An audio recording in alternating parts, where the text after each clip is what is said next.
বলো এস সচন্দন নানাবিধ পুষ্প বিল্লপত্র পুষ্পাঞ্জলি নম লক্ষ্মী দেব্যায় নম।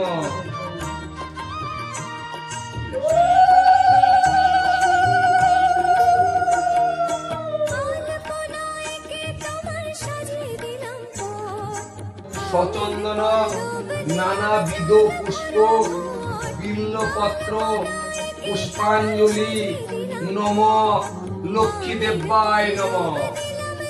একে একে এসে এই জায়গায় দাও, দুই হাত দিই, এই ভক্তিপূর্ণ ভাবে আস্তে আস্তে দাও মা।